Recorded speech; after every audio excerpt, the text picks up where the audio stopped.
ఓం సాయిరామ్. ఓం సాయి శ్రీ సాయి జయ జయ సాయి. శ్రీ సచ్చిదానంద సమర్థ సద్గురు సాయినాథ్ మహారాజ్కి జై. సాయిరామ్. సాయిరామ్ అండి. ఎలా ఉన్నారు మన సాయి బంధువులందరూ? బాగున్నారా? కొత్త సాయి బంధువులు వస్తున్నారు. అందరికీ కూడా నమస్కారం అండి. మన బాబావారే మనందరినీ కూడా దగ్గరికి చేరుస్తున్నారు. ఎందుకంటే మంచి మంచి మాటలు, మంచి మంచి విషయాలు ఆయన గురించి ఎక్కువగా తెలుసుకొని మనస్సుతో శ్రద్ధగా ఆయన్ని అర్థం చేసుకుని ఆచరించమని చెప్పడమే మన యొక్క వీడియోస్ ఉద్దేశం అండి. అంతేగాని ఆచార వ్యవహారాలు కాదు, పరిహారాలు అంతకన్నా కాదనమాట. మనస్ఫూర్తిగా మనస్సుకి బాబావారు ఎవరికైతే దగ్గర అవుతారో వాళ్ళు మాత్రమే మన ఛానల్, మన కుటుంబంలో అయితే జాయిన్ అవుతారు. అది నా పూర్తి నమ్మకము. మన ఛానల్ స్టార్ట్ చేసిన దగ్గర నుంచి కూడా మన ఛానల్ స్టార్ట్ చేసిన ఉద్దేశమే అదండి, బాబావారి గురించి ప్రచారం చేయడం కేవలం. అంతేకాని ఇంకా పరిహారాలు, మంత్రతంత్రాలు, పూజలు అలాంటివి చెప్పడం గురించి అయితే కాదనమాట. బాబావారికి ఎవరికి తోచినట్టుగా వాళ్ళు పూజ చేసుకోవాలి, అంతవరకే. అయితే ఈరోజు మనకి బాబావారు మంచి సందేశాన్ని అయితే అందిస్తున్నారండి.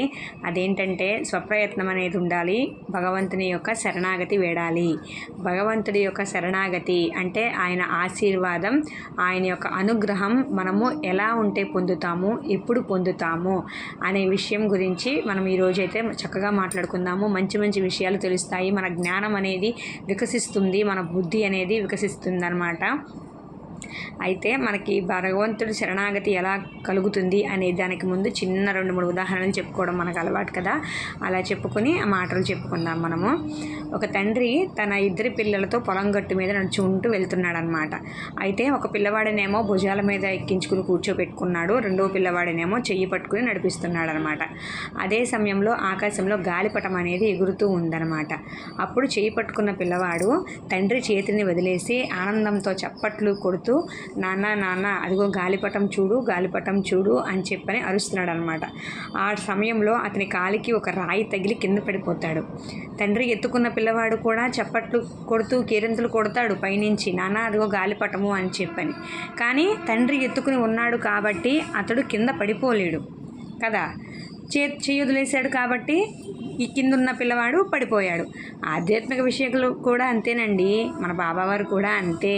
మనము ఎప్పుడైతే ఆయన చెయ్యి వదిలేస్తామో మనము ఇంక కింద పడిపోయినట్టే, కింద పడిపోతాము. కానీ తండ్రి చెయ్యి పట్టుకుని నడుస్తున్న పిల్లవాడు స్వప్రయత్నంగా సూచిస్తే తండ్రి ఎత్తుకుని ఉన్న రెండో పిల్లవాడు శరణాగతిని సూచించాడనమాట. అంటే పిల్లవాడు తన ప్రయత్నాన్ని వదిలేశాడు, అంటే చేతిని వదిలేశాడు, తన ప్రయత్నపూర్వకంగా చేతిని వదిలేశాడు. కానీ పైన పిల్లవాడు వాళ్ళ నాన్న కూర్చోబెట్టుకున్నాడు స్వయంగా మీద, కాబట్టి పిల్లవాడు వదిలేసినా కూడా పడడు. అప్పుడు తండ్రి శరణాగతి ఉంది కాబట్టి, జాగ్రత్తగా మీద కూర్చోబెట్టుకున్నాడు కాబట్టి, తండ్రి యొక్క హస్తం కూడా ఉంది కాబట్టి పై పిల్లవాడు కింద పడిపోలేదు. కింద పిల్లవాడు తండ్రి పట్టుకున్నా కూడా వదిలించేసుకున్నాడు కాబట్టి కింద పడిపోయాడు. మన యొక్క ప్రయత్నాలు కూడా అలాగే ఉంటాయన్నమాట, మనం చేసే పనులు కూడా అలాగే ఉంటాయన్నమాట. శరణాగతి కావాలనుకున్నప్పుడు మనం ఎలాంటి సందర్భాల్లోనైనా సరే భగవంతుని చెయ్యి అనేది మనకి వదలకూడదనమాట. దీనికి ఇంకొక మంచి ఉదాహరణ ఎలా ఉంటుందంటే, పిల్లలు తల్లిని అంటిపెట్టుకునే ఉంటాయి. తల్లి ఎక్కడికి వెళ్తే తనను ఉంచితే అక్కడికి వెళ్ళి ఉంటాయన్నమాట పిల్లలు. తల్లి అక్కడికి వెళ్తే తన వెంబడి తీసుకుని వెళ్తుంది కదా. ఒక్కొక్కసారి ఏ డాబాల మీద అలా పెడుతుంది, సైడ్లో పెడుతుంది, లేదంటే ఎక్కడో చోట పాత ఇళ్లలో ఏదో ఒక మూల అలా దాచిపెడుతూ ఉంటుందన్నమాట. పిల్లి కూనల్ని ఎక్కడ పెడితే అక్కడే ఉంటాయి. అవి తమ సొంతం ఇష్టం వచ్చినట్టు ఎక్కడికి తిరగవు, ఎక్కడికి వెళ్ళవు, ఏమీ చేయలేవు. అలా ఆ పిల్లి కూనలు క్షేమం అనేది తల్లే చూసుకుంటుందన్నమాట. అలాగే కొంతమంది భక్తులు స్నానాలు తెలీదు, జపాలు తెలీదు, పూజా పునస్కారాలు తెలీదు, ఏమీ తెలీదు. వాళ్ళకి తోచింది ఓన్లీ నోటితో, కేవలం వాళ్ళకి నోటికి తోచినట్లు చెప్పుకుంటూ ప్రార్థిస్తూ ఉంటారనమాట. ఇలాంటివి ఏమీ వాళ్ళకి తెలియదు, ఆచార వ్యవహారాలు కానీ అవన్నీ ఏమీ తెలియదు. వాళ్ళకి కుదిరినట్టు మాట్లాడుకుంటూ ఉంటారు దేవుడి దగ్గర ప్రతిరోజు. అలాంటి వారిని దేవుడు తొందరగా ఆశీర్వదిస్తాడు. అలాంటి వారి యొక్క మొర విని భగవంతుడు తట్టుకోలేక వచ్చి వాళ్ళకి దర్శనం ఇవ్వడము, వాళ్ళని అనుగ్రహించడం లాంటివి చేస్తాడనమాట. అలాంటి శరణాగతుల్ని చెందేవారిని మార్జాల కిశోర అంటారు. అంటే ఇలా పిల్లిల యొక్క స్వభావం లాంటిదనమాట. అంతా మా అమ్మే చూసుకుంటుంది అని పిల్లి పిల్లలు ఎలా అయితే ఉన్నాయో అలాగే భగవంతుడే చూసుకుంటాడని చెప్పి మనకు తోచిన విధంగా ఇప్పుడు మనము అందరూ చదువుకుని ఉండరు, అందరికీ పుస్తకాలు చదవడం రాదు, అందరికీ శ్లోకాలు చదవడం రాదు.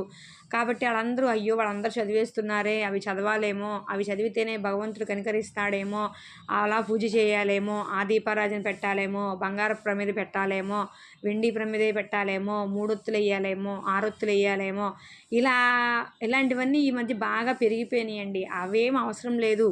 మట్టి ప్రమిదలో పెట్టినా ఒట్టి 2 చేతులు నమస్కరించినా చాలు.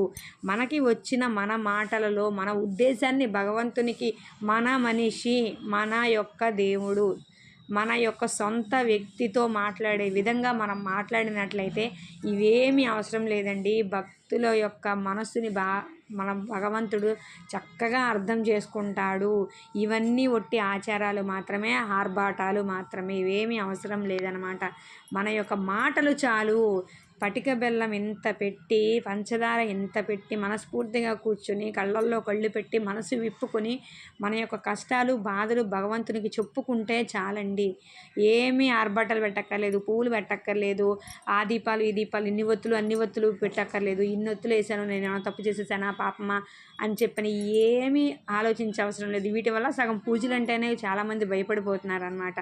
కాబట్టి అలాంటివి ఏమీ అవసరం లేదు. మీకు ఎలా వచ్చు, మీ ఇంట్లో ఏంటి, అసలు మీరేంటి, మీ మనస్తత్వం ఏంటి, భగవంతునితో మీరు ఎలా మాట్లాడుతున్నారు, ఎలా మాట్లాడతారు, ఓపెన్గా మాట్లాడుకోండి. చక్కగా కూర్చోండి, బాధపడండి, ఏడవండి. ఇళ్ళ పక్కన వాళ్ళకి అందరికీ చెప్పుకుని ఏడవడం కన్నా భగవంతుని ముందు కూర్చుని ఏడ్చి మొరపెట్టుకుని నాకు ఇదే చేయగలుగుతున్నాను, నేను ఇలా నిన్ను ప్రార్థించగలుగుతున్నాను, నేను ఇలా వేడుకుంటున్నాను, నా బాధలో మనసు తొలగించు, ఊరటనివ్వు అని చెప్పి మనసు తెరిచి మాట్లాడుకోండి చాలు. ఇంకేం అవసరం లేదు. స్నానం చేయాలా, తలస్నానం చేయాలా, అదంటుకున్నా ఇదంట, అసలు ఇవన్నీ వద్దండి. అసలు మన బాబావారికి అయితే అవి లేవు. వేరే దేవుళ్ళ కంటే మనకి హిందూ ధర్మం ప్రకారం ముందు నుంచి వస్తున్న ఆచార వ్యవహారాలు అనేవి ఉంటాయి, కానీ మన బాబావారికి అయితే ఏం లేవు. ఎందుకంటే ఆయన గురువుతో సమానం, మనం గురువులా భావించాలి. కాకపోతే మనం భగవంతుడితోనే కలిపి ప్రార్థిస్తాం, కానీ ఆయన గురువు అన్నమాట. గురువు గారు, ఇప్పుడు మనం స్కూల్కి వెళ్తే గురువు గారు ఎలా ఉంటారో మన జీవితానికి గురువు కూడా ఈయన అంతే. ఆయన అందుకే చెప్తారు, ఆయన ఎలా ఉన్నా సరే మనసు ముఖ్యం, మనసు కల్మషం లేకుండా ఉండాలి, స్వచ్ఛంగా ఉండాలి, మనిషి శారీరక శుభ్రత కాదు మానసిక శుభ్రత అనేది ఉండాలి అని చెప్తారు. ఇక్కడ 3 దీపాలు వేసి 3 ఒత్తులు వేసి బంగారు ప్రమిదలో దీపం పెట్టేసి పూజ శుభ్రంగా రకరకాల పళ్ళు పలహారాలు రకరకాల పూలు సెంటు అత్తర్లు అన్నీ వేసి గుబాళించేలాగా ధూపం వేసి చక్కగా గ్రాండ్గా పూజ చేసేసి అయిపోతుంది. బాగా చేసుకున్నారు అనిపిస్తుంది మనసుకి. బయటకు వచ్చి ఆళ్ళని వీళ్ళని దుమ్మెత్తి పోసి తిట్టడం, ఒకళ్ళ మీద నిందలు వేయడం, ఒకళ్ళని ఆడిపోసుకోవడం, ఒకళ్ళని బాధ పెట్టడం, మానసికంగా శారీరకంగా కానీ ఒకళ్ళ మీద ఒకళ్ళకి చాడీలు చెప్పుకోవడం, ఇవన్నీ చేస్తే భగవంతుడికి తెలియదండి? ఆయనకు అర్థం కాదా? లోకాన్నే పాలించే భగవంతుడు కదా. బాధ వచ్చినప్పుడు చెప్పుకోవడం సహజం, కానీ అది మితిమీరకూడదు. అసలు దుమ్మెత్తి పోసినట్టు ఒకళ్ళ మీద శాంతం తప్పంతా వాళ్ళదే అన్నట్టు నిందించకూడదు. అలాంటి పూజలు కూడా భగవంతుడు మరి స్వీకరిస్తాడో లేదో మనమే ఆలోచించుకోవాలి. ఒకళ్ళ నింద చేయకుండా నువ్వు మట్టి ప్రమిదలో ఒక ఉగ్గు గిన్నెడు నూనె పోసి 2 ఒత్తులు వేసి దీపారాజన చేసిన మనస్ఫూర్తిగా కల్మషం లేకుండా నేను నా స్తోమత ఇదే తండ్రి అని చెప్పిన ఏ భగవంతుడైనా సరే పూజ చేస్తే చక్కగా ప్రసన్నుడవుతాడండి. చక్కగా మన మాట, మన భాష, మన బాధను అర్థం చేసుకుంటాడు. మనం ఎప్పుడూ అలాగే ఉండాలి, కల్మషం లేకుండా నిష్కల్మషంగా ఉండాలి. అలాంటి వారి భక్తిని మార్జాల కిశోర స్వభావం ఉన్నవాళ్ళు అంటారు. ఇంకొకళ్ళు ఉంటారు మర్కట కిశోర స్వభావం అంటే వాళ్ళు భక్తులు ఎలా ఉంటారంటే కోతిపిల్ల స్వభావంలాగా ఉంటారనమాట. కోతి చంచలమైనది, ఒకసారి అక్కడ ఉంటుంది, ఒకసారి ఇక్కడ ఉంటుంది, ఒకసారి అటు వెళ్తుంది, ఒకసారి ఇటు వస్తుంది, గెంతుతూనే ఉంటుంది, దానికి స్థిరం అనేది ఉండదన్నమాట. అలాగే వాళ్ళు కూడా ఏ పూజ చేయాలి, ఎలా చేయాలి, ఏ పూజ చేయాలి, ఏ ధ్యానం చేయాలి, ఏం చేయాలి అని ఆలోచిస్తుంటారు, కానీ ఒక్కదాని మీద స్థిరంగా ఉండరు అనమాట. మనసు కూడా అలా చెలిస్తూ ఉంటుంది. అలాంటి స్వభావాన్ని అయితే కలిగి ఉండకూడదు. ఎంతటి కష్టం వచ్చినా, ఎలా ఉన్నా, ఎలాంటి పరిస్థితుల్లో అయినా భగవంతుడు చెయ్యి విదవకూడదు. మన పరిస్థితులు బట్టి, పనులను బట్టి ఒక్కొక్కసారి మనకు భగవంతుడి దగ్గరికి వెళ్ళడము, మాట్లాడుకోవడము, కూర్చోవడము, చదవడము, రాయడము లాంటివి ఎవరి అలవాటు బట్టి వాళ్ళకి సాధ్యం కాకపోవచ్చు. కానీ కుదిరినప్పుడు చేసుకోవడము, ఆయన తలుచుకోవడం, కనీసం ప్రతిరోజు ప్రతి విషయంలో ఆయన తలుచుకుంటే చాలండి, ఇంకేం అక్కర్లేదు. అలాంటి మనస్తత్వం అనేది కలిగి ఉండాలి అనేది చాలా ముఖ్యమైనదనమాట. అయితే భగవంతుడు ఇలా చేస్తేనే భగవంతుడిని పొందగలము అనేది చాలా పొరపాటు అనమాట.